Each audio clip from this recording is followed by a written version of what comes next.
Hey everyone! Welcome back to Fun with Learn. Party Popper, I'm so happy you're here today because we have a super fun story to read. It's called Sam and Kit Can Nap. Do you like to nap? Let's find out if Sam and Kit like naps too.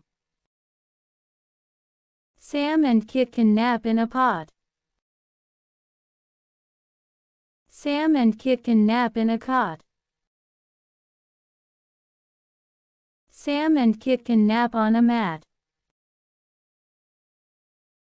Sam and Kit can nap on a cat.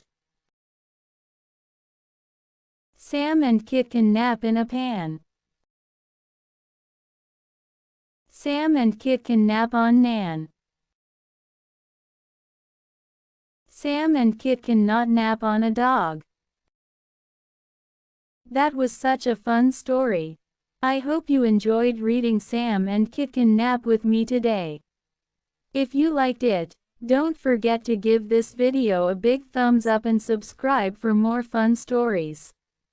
See you next time on Fun with Learn. Bye.